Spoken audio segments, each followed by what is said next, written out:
आपको बरह रास्त लिए चलेंगे बीजिंग, जहां चीनी सदर तकरीब से खिताब कर रहे हैं।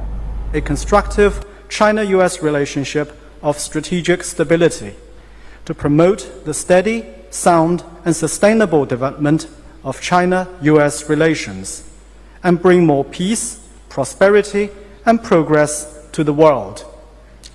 尊敬的特朗普总统先生、女士们、先生们、朋友们，纵观中美关系发展历程，能不能做到相互尊重、和平共处、合作共赢，是中美关系能否稳定发展的关键所在。当今世界变乱交织，中美关系承载着两国17亿多人民的福祉，关乎世界80多亿人民的利益。我们应当共同扛起这个历史重任，推动中美关系这艘巨轮沿着正确的航道平稳前行。Honorable President Donald J. Trump, ladies and gentlemen, friends, looking back at the course of China-US relations, whether or not we could have mutual respect, peaceful coexistence, and win-win cooperation is the key to whether the relationship can advance steadily. The world today is changing and turbulent. China-US relations concern the well-being of the over 1.7 billion people of both countries and affect the interests of the over 8 billion people of the world. Both sides should rise up to this historic responsibility and steer the giant ship of China-US relations forward, steadily and in the right direction. 最后，我提议为中美两国发展繁荣和人民幸福，为中美关系的美好未来和两国人民的友谊，为特朗普总统以及在座的各位朋友的健康干杯。Now please join me in a toast to the development and prosperity of China and the United States and the well-being of our people, to the bright future of China-US relations and the friendship between the two peoples, and to the health of President Trump and all the friends present. Cheers. 干杯。Cheers.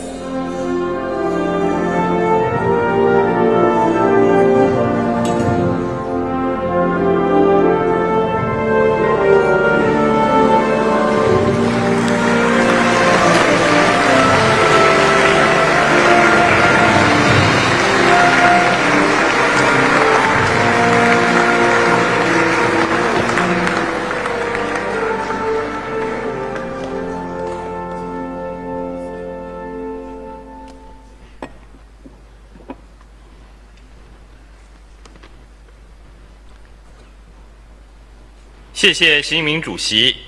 Thank you, President Xi. 现在请特朗普总统致辞。Next, a toast by President Trump.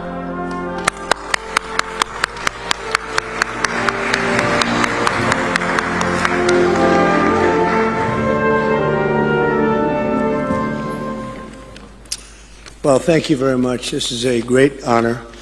It was a fantastic day. And in particular, I want to thank President Xi, my friend, for this magnificent welcome. And it really was a magnificent welcome like none other.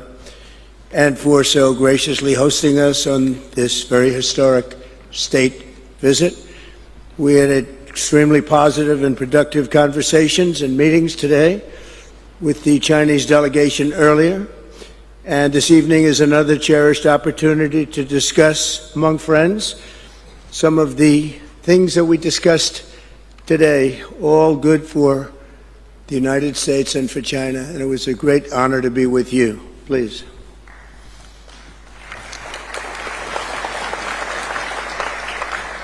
感谢习近平主席。今天我们度过了非常美好的一天。首先要感谢习近平主席这一盛大的欢迎，那么也非常感谢在这一次历史性的国事访问当中非常慷慨地接待了我的代表团。那么今天早些时候，我们跟中方进行了富有成效以及具有建设性的对话。那今天晚上将是我们另外的一次机会，能够共同再次讨论我们今天早些时候已经讨论到的一些问题，以及我们的共同利益，以及我们如何能够为全人类塑造更好、更安全的未来。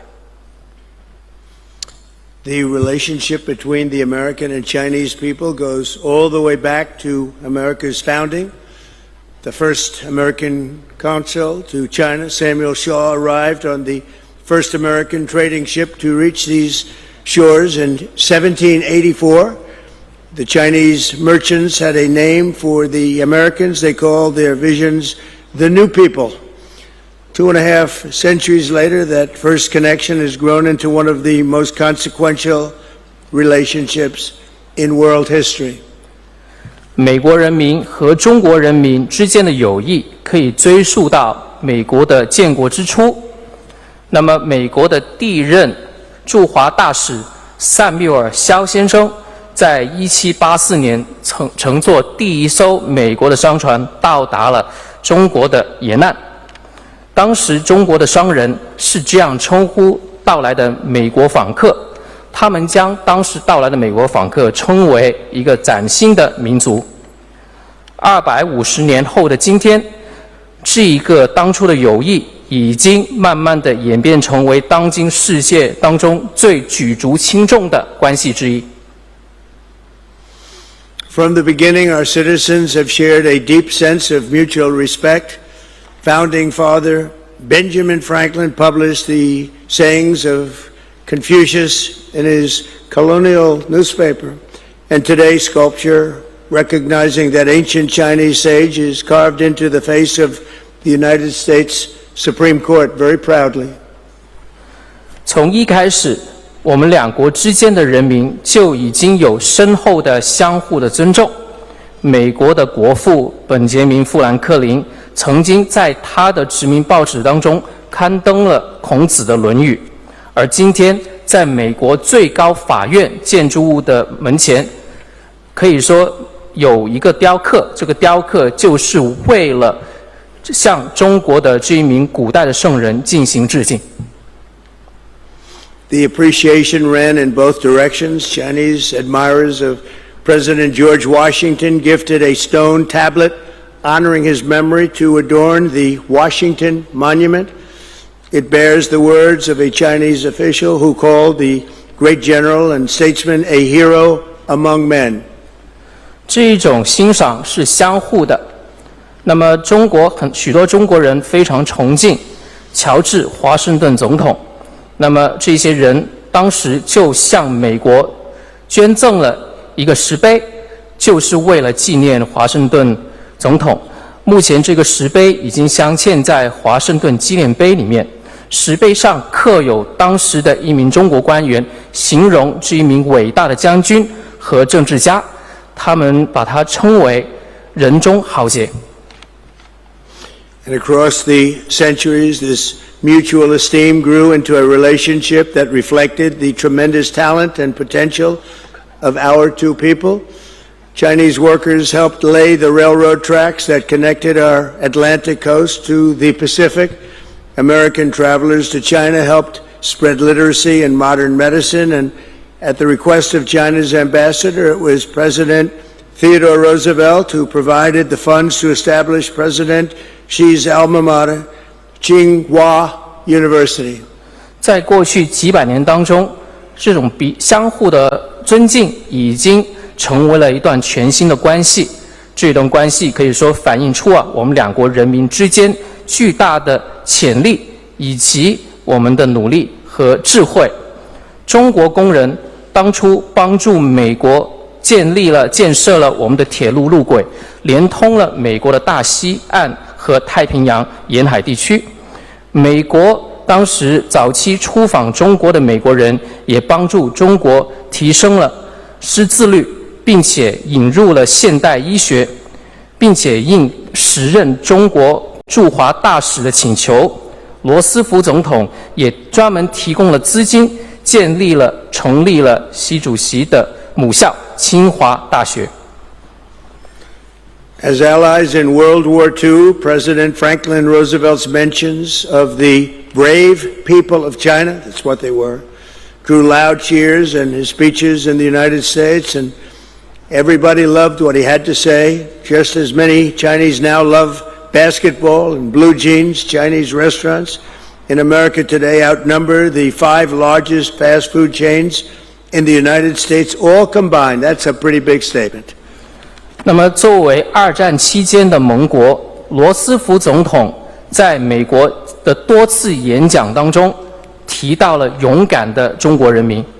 正如当前许多中国人非常喜欢篮球和穿蓝色的牛仔裤，在美国目前的中餐厅的数量要比美国前5大快餐连锁店的总的店面还要多。This bond of commerce and respect that stretches back 250 years is the foundation for a future that benefits both of our nations.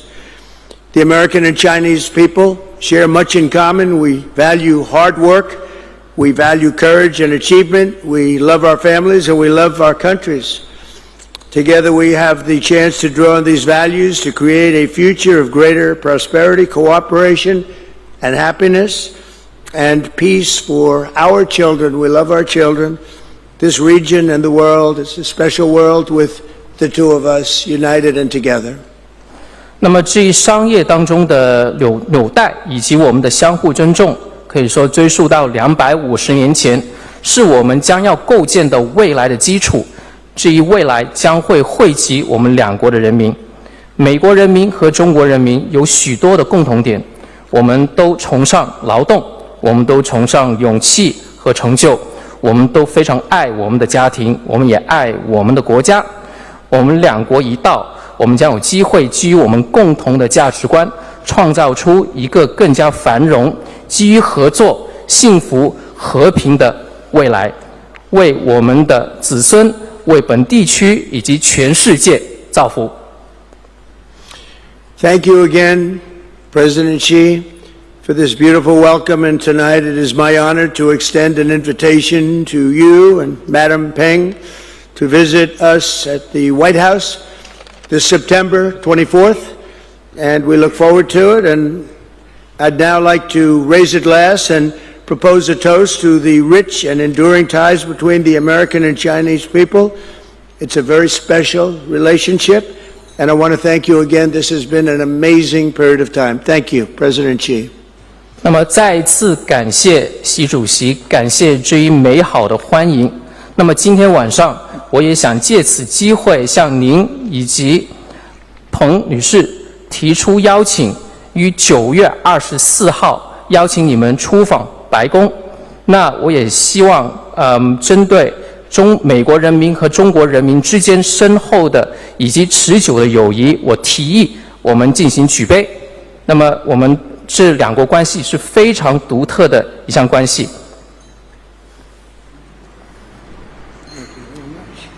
Thank you, everybody. 感谢。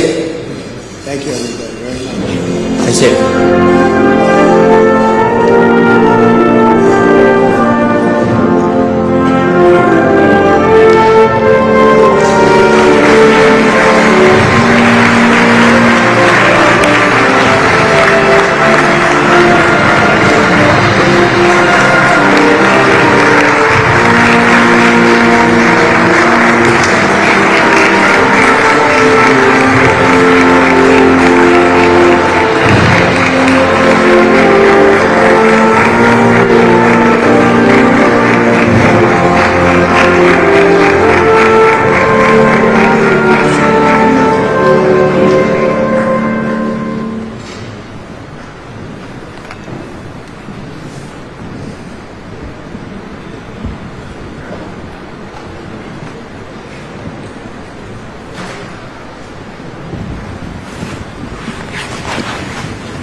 大家准备走吧，各位老师看准备掉。OK，let's go。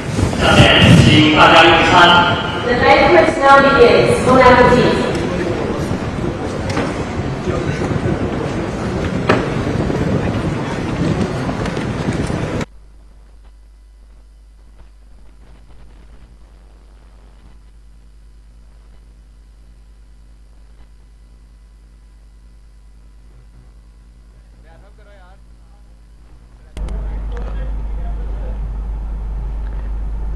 आपको बताते चलें कि सदर Donald Trump Beijing में तकरीब से खिताब कर रहे थे, जिसमें उन्होंने कहा कि चीन ने हमारा जबरदस्त इस्तकबाल हुआ, एक दूसरे का एहतराम तरक्की की पहली मंजिल है, दोनों ममालिक के लोग एक दूसरे की तरक्की में अहम किरदार अदा कर सकते हैं।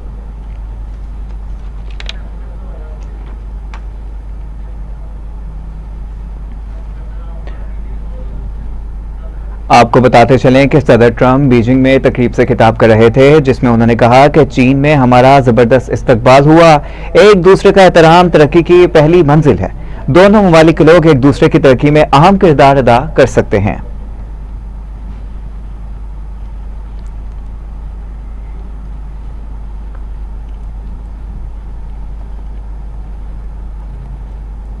आपको बताते चलें कि चीन में हमारा जबरदस्त इस्तकबाल हुआ, यह कहना है सदर डोनाल्ड ट्रंप का बीजिंग में तकरीब से खिताब करते हुए। आपने कहा कि एक दूसरे का एहतराम तरक्की की पहली मंजिल है, दोनों ममालिक के लोग एक दूसरे की तरक्की में अहम किरदार अदा कर सकते हैं, माजी में ऐसा नहीं देखा। आपको अहम अपडेट है जो आपको बताते चलें कि सदर ट्रंप जो बीजिंग में तकरीब से खिताब कर रहे थे, आपने कहा कि चीन में हमारा जबरदस्त इस्तकबाल हुआ, एक दूसरे का एहतराम तरक्की की पहली मंजिल है, दोनों ममालिक के लोग एक दूसरे की तरक्की में अहम किरदार अदा कर रहे हैं, माजी में ऐसा नहीं देखा।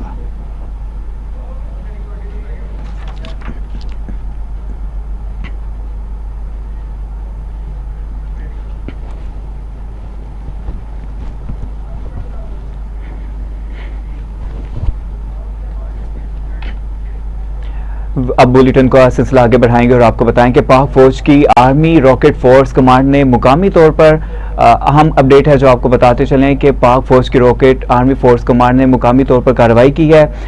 जो आपको बताते चलें कि पाक फौज की आर्मी रॉकेट फोर्स ने मुकामी तौर पर कार्रवाई की है, जिसकी फुटेज आप देख सकते हैं।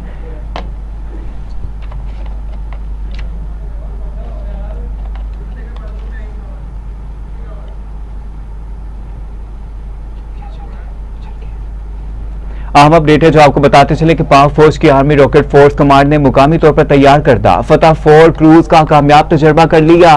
पाक फौज के शोबा ताल्लुकात आमा के मुताबिक फतह 4 ग्राउंड लॉन्च क्रूज मिसाइल जदीद एवोनिक्स और जदीद ट्रेन न्यूजेक्शनल निजाम से लेस है। इसी पर जाने के नुमाइंदा इस्लामाबाद राना इमीद से जिएगा कीजिएगा क्या अपडेट्स हैं आपके पास। जी बिल्कुल, पाक फौज की आर्मी रॉकेट फोर्स कमांड ने मुकामी तौर पर तैयार करदा फतह 4 क्रूज का कामयाब तजर्बा किया है। पाक फौज के शोबा तल्लुकात आमा के मुताबिक फतह 4 ग्राउंड लॉन्च क्रूज मिसाइल जदीद एवियोनिक्स और जदीद तरीन नेविगेशनल निजाम से लेस है। यह हथियार को इंतहाई दुरुस्तगी के साथ निशाना बनाने की सलाहियत का हामिल है। फतह 4 मिसाइल दूरी से भी अहदाफ को बिल्कुल दुरुस्त निशाना बनाने की सलाहियत रखता है। इस तरबीती तजर्बे का मकसद फौजी दस्तों की ऑपरेशनल इस्तेदाद में इजाफा और बेहतर दुरुस्तगी और मौसर बका के लिए शामिल मुख्तलिफ जेली निजामों के तकनीकी मेयार की तौसीक करना था। ISPR के मुताबिक मिसाइल के तरबीती तजर्बे के मौका पर पाक फौज की रॉकेट फोर्स कमांड के सीनियर अफसरान के अलावा तरक्याती इदारे के साइंसदान और इंजीनियर भी मौजूद थे। सदर आसिफ अली जरदारी, वजीर आजम Mian Shahbaz Sharif, chief of army staff field marshal Asim Munir, chief of the naval staff admiral Naveed Ashraf और chief of the air staff air chief marshal Zaheer Ahmed Babar Sidhu ने फतह 4 के कामयाब तरबीती तजर्बे को सराहते हुए इस मंसूबे में शामिल तमाम अफराद के तकनीकी महारत, लगन और अज़म की तारीफ की है। जी तरबियती तजर्बे को सराहते हुए इस मंसूबे में शामिल तमाम अफराद की तकनीकी महारत, लगन और अज़म की तारीफ की। अहम अपडेट है जो आपको बताते चले हैं कि ISPR के मुताबिक मिसाइल के तरबियती तजर्बे के मौका पर पाक फौज की रॉकेट फोर्स कमांड के सीनियर अफसरान के अलावा तरक्याती इदारे के साइंसदान और इंजीनियर भी मौजूद थे। सदर आसिफ अली जरदारी, वज़ीर आज़म Shahbaz Sharif, chief of army staff field marshal Asim Munir, chief of the naval staff admiral Naveed Ashraf और chief of the air staff air chief marshal Zaheer Ahmed Babar Sidhu ने फतह 4 के कामयाब तरबियती तजर्बे को सराहते हुए इस मंसूबे में शामिल तमाम अफराद की तकनीकी महारत, लगन और अज़म की तारीफ की।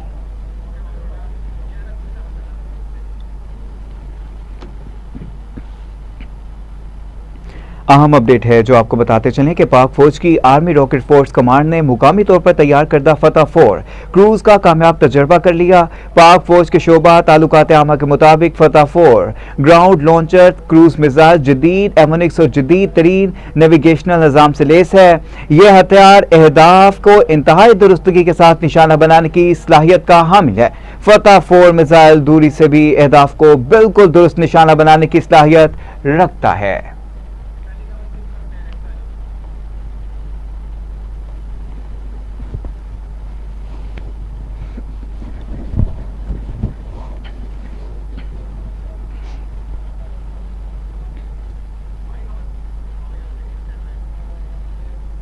रुक करेंगे शहर कायद का, जहां वफाकी वजीर बहरी उमूर ने पाकिस्तान मेरी टाइम अकेडमी को डिग्री अवार्डिंग अदारा बनाने का ऐलान कर दिया। वजीर बहरी उमूर जुनैद अनवर चौधरी ने कराची में पाकिस्तान मेरी टाइम अकेडमी का दौरा किया, जहां उन्हें अकेडमी के मुख्तलिफ शोबाजात, तरबियती सहूलियात और जारी इस्लाहात इकदाम पर ब्रीफिंग दी गई। इस मौका पर वफाकी वजीर ने ऐलान किया कि पाकिस्तान मेरी टाइम अकेडमी को डिग्री अवार्डिंग अदारा बनाने के लिए जल्द कौमी असम्बली में बिल पेश किया जाएगा, ताकि अदारे को जदीद तकाज़ों से हम-आहंग किया जा सके और तलबा को बैनुल-अक़वामी मेयार की तालीम फ्राहम की जा सके। जुनैद अनवर चौधरी ने कहा कि हुकूमत मेरी टाइम शोबे की तरक्की के लिए संजीदा इक़दाम कर रही है और अकेडमी में इस सलाहियत ला रही है। अहम अपडेट है जो आपको बताते चले कि कौमी असम्बली में बिल पेश किया जाएगा ताकि अदारे को जदीद तकाज़ों से हम-आहंग किया जा सके। तो अब आपको बताएं कि वज़ीर पंजाब मरियम नवाज ने मंशियात फरोशी के इल्ज़ाम में गिरफ्तार अनमोल उर्फ पिंकी के नेटवर्क से मुतल्लिक आला पुलिस हुकाम से रिपोर्ट तलब कर ली। ज़राए के मुताबिक CCD ने भी अनमोल उर्फ पिंकी के नेटवर्क से मुतल्लिक बाकायदा तफ्तीश शुरू कर दी, जबकि मुलजिमा पिंकी के मुबैना शोहर साबिक पुलिस इंस्पेक्टर राना अकरम को भी तलब कर लिया गया। इसी पर जानेंगे deputy bureau chief Lahore Asif Iqbal Chaudhry से। जी कहा कीजिएगा। हाँ जी, बिल्कुल मशहूर ज़माना केस की बात की जाए, जो अनमोल पिंकी है उसका वज़ीर आला पंजाब मरियम नवाज शरीफ ने मंशियात फरोशी के इल्ज़ाम में जो गिरफ्तार है अनमोल उर्फ पिंकी के नेटवर्क के मुतल्लिक आला पुलिस अहकाम से रिपोर्ट तलब कर ली है। ज़राए के मुताबिक CCD ने भी अनमोल उर्फ पिंकी के नेटवर्क के से मुतल्लिक बाकायदा तफ्तीश जो है वो शुरू कर दिया है। मुलजिमा पिंकी के मुबैना शौहर साबिक जो पुलिस इंस्पेक्टर है राना अकरम, उनको भी तलब कर लिया गया है। CCD के साबिक पुलिस इंस्पेक्टर से केस के बारे में पूछगछ जो है वो करेगी। ज़राए का कहना है कि लाहौर में दर्ज मुकदमे में पिंकी की तलबी करा के मुलजिमा को लाहौर भी लाया जाएगा और कोट लखपत में जो दर्ज मुकदमे है उसमें मुलजिमा को इश्तिहारी जो है अभी तक नहीं किया गया। वाज़ेह रहे कि गुज़श्ता रोज कराची से गिरफ्तार मंशियात फरोश खातून अनमोल पिंकी के भाई के खिलाफ लाहौर में मुकदमा सामने आया था। जी, कराची से गिरफ्तार मंशियात फरोश खातून अनमोल पिंकी के भाई के खिलाफ लाहौर से मुकदमा सामने आया था। Deputy bureau chief Lahore Asif Iqbal Chaudhry इस बारे में हमें अपडेट कर रहे थे, आपका शुक्रिया। रुक करेंगे शहर कायद का दोबारा, जहां अनमोल उर्फ पिंकी की मंशियात की तफसील की तफसीलात सामने आ गई। तफ्तीशी ज़राए के मुताबिक अनमोल उर्फ पिंकी मंशियात की खरीदो फरोख्त की पेमेंट ऑनलाइन करती थी। मुलजिमा नए कस्टमर के लिए मंशियात रेडार की बजाय खसूसी जगहों पर रखवाती थी, ताहम नया कस्टमर मुलजिमा की बताई हुई जगह से मंशियात हासिल कर लेता था। मुलजिमा कराची के होश इलाकों और तालीमी इदारों में भी मंशियात की तरसील करती थी। ज़राए के मुताबिक पोश इलाकों में तालीमी इदारों में मंशियात की तरसील के लिए मुलजिमा का 6 रुकनी गैंग काम करता है। इससे पर जाने के नुमाइंदा खसूसी कराची अहमद अली से। जी अहमद अली, बताइएगा इस संगीन मामले में क्या नई पेशरफ सामने आई है? जी बिल्कुल, कोकीन, डॉन, अनमोल और पिंकी की मंशियात की तरसील के सिलसिले में इंकशाफात सामने आए हैं। तफ्तीशी ज़राए का कहना है कि अनमोल और पिंकी मंशियात की खरीदो फरोख्त की पेमेंट ऑनलाइन करती थी। मुलजिमा नए कस्टमर के लिए मंशियात राइडर के बजाय मखसूस जगहों पर रखवाती थी, ताहम नया कस्टमर मुलजिमा की बताई हुई जगह से मंशियात हासिल करता था। मुलजिमा कराची के पोश इलाकों और तालीमी इदारों में भी मंशियात की तरसील करती थी। ज़राए के मुताबिक पोश इलाकों और तालीमी इदारों में मंशियात की तरसील के लिए मुलजिमा का 6 रुकनी गैंग था जो काम करता था, जिनमें खातून और 5 मर्द अनमोल और पिंकी के 6 रुकनी गैंग का हिस्सा हैं, जबकि 6 रुकनी गैंग के अलावा भी मुलजिमा मंशियात की खरीदो फरोख्त करती थी। तफ्तीशी अफसर का मजीद कहना था कि मुलजिमा के नेटवर्क के हवाले से तफसीलात हासिल की जा रही हैं। जी, तफ्तीशी अफसर का कहना था कि मुलजिमा के मुकम्मल नेटवर्क के हवाले से तफसीलात हासिल की जा रही हैं। नुमाइंदा खसूसी कराची अहमद अली हमें अपडेट कर रहे थे, आपका शुक्रिया। रुक करेंगे शहर लाहौर का, जहां लाहौर हाईकोर्ट में स्मोक तदरा के हवाले से दायर दरख्वास्त पर जस्टिस शाहिद करीम ने समाअत की। अदालत ने रिमार्क्स दिए कि शहर में ट्रैफिक की रवानी के लिए मुनासिब रोड इंजीनियरिंग के इकदाम किए जाने चाहिए। मेंबर जुडिशनल कमीशन ने कहा कि अदालत की वजह से नूरपुर थल में 11,000 दरख्त काटने से बचाए गए, जबकि अदालत ने कहा कि ये दरख्त बचाना कमीशन की बड़ी कामयाबी है।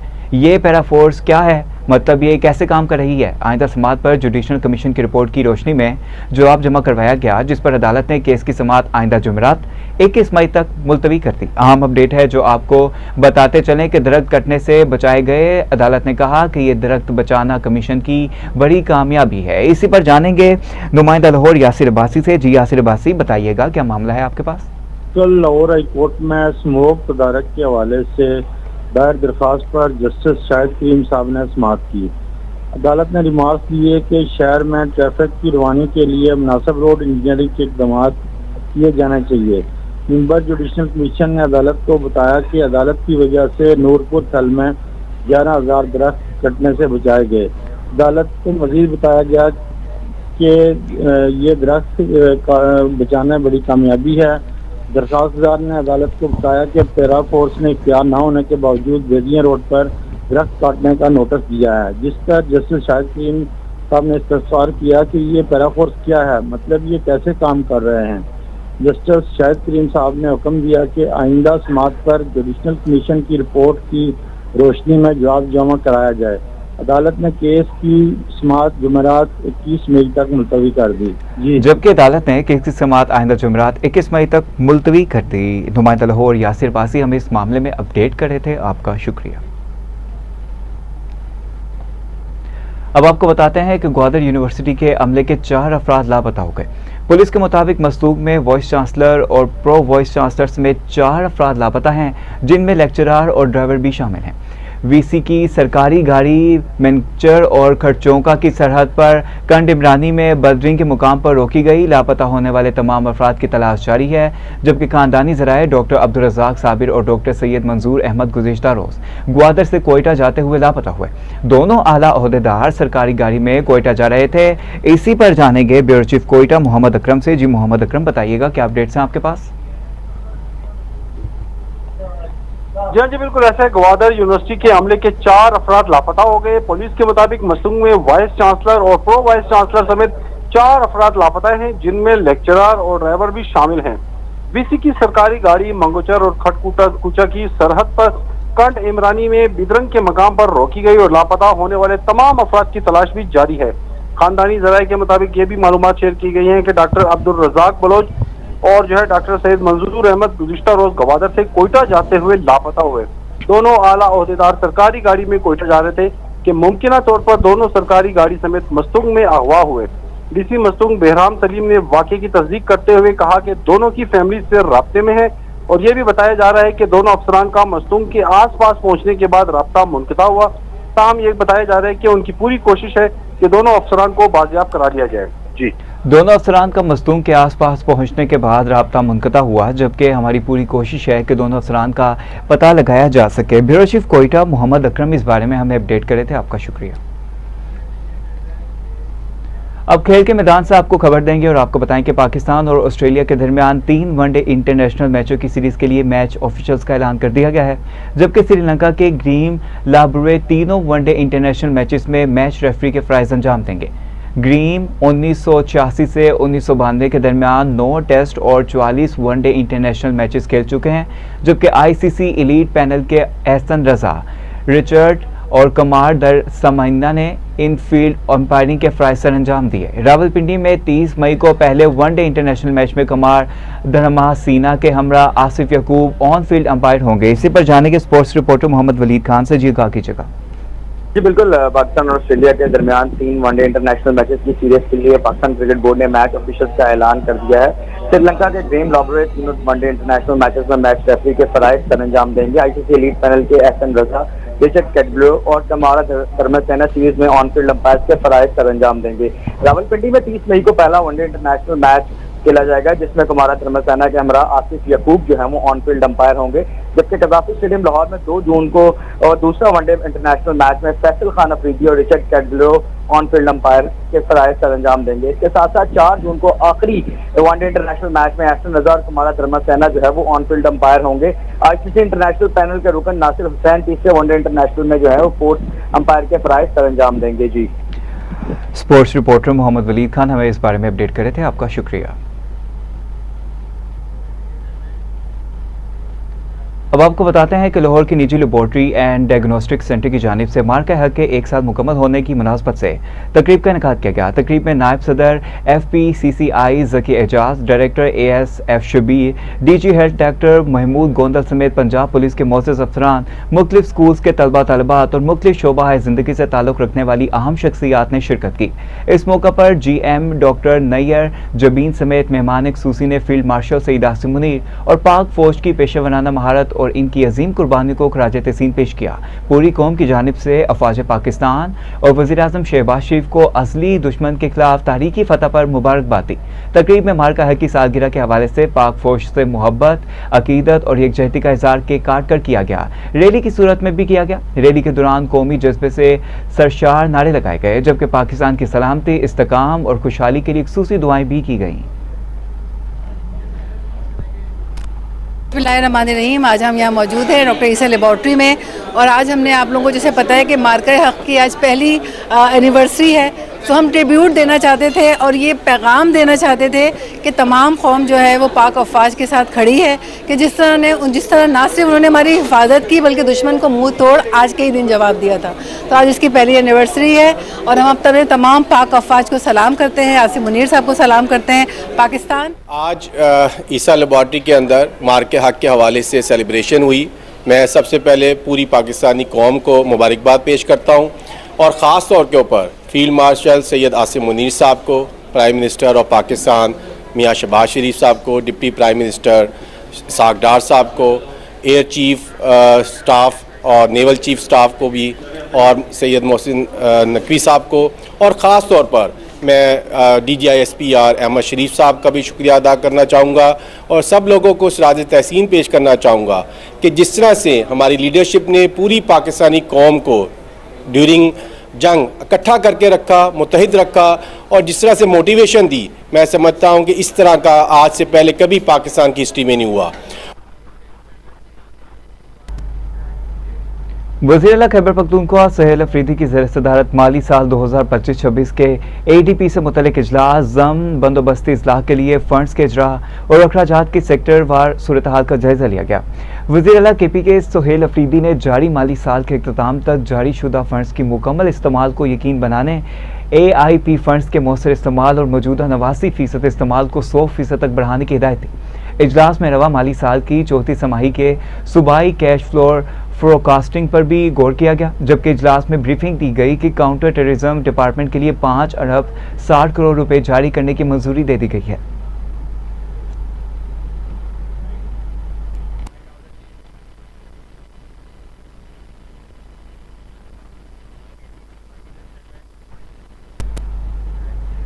पेशावर में सूबाई वजीर पब्लिक हेल्थ इंजीनियरिंग फजल शकूर खान की ज़ेर सदारत मर्दान और सूबाई के वाटर सप्लाई स्कीमों से मुतालिक अहम इजलास हुआ, जहां पेशावर में होने वाले इजलास में मर्दान और सुहाबी के जारी और मुजव्वज़ा वाटर सप्लाई मनसूबों का जायजा लिया गया। सुहाबी वजीर की मुख्तलिफ वाटर सप्लाई स्कीमों पर पेशरफ से मुतालिक तफसीली ब्रीफिंग दी गई, जबकि फजल शकूर खान ने कहा कि अवाम को साफ पानी की फ्राहमी सूबाई हुकूमत की अवलीन तरजीहात में शामिल है। वाटर सप्लाई मनसूबों की बरवक्त तकमील यकीनी बनाई जाए। तरक्याती मनसूबों में म्यार और शफाफियत पर किसी किस्म का समझौता नहीं होगा। ज़ेर इल्तवा स्कीमों पर काम की रफ्तार मजीद तेज की जाए। मुतल्लिका अफसरान फील्ड में मुतहरिक रहें और मनसूबों की मुसलसल निगरानी भी करें।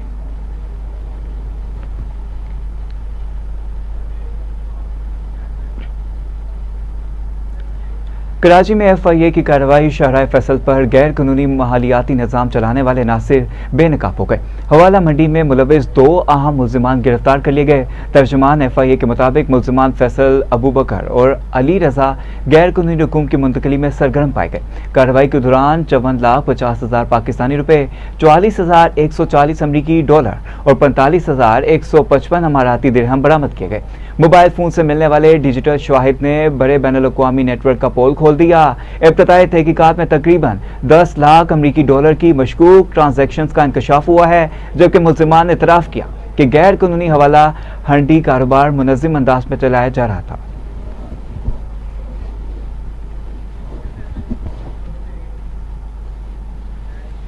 इसी के साथ साथ न्यूज़ स्टूडियो से फिल वक्त इतना ही। मोहम्मद अली को इजाज़त दीजिए। मज़ीद अहम खबरों की तफसीलात के लिए देखते रहिए TV टुडे न्यूज़।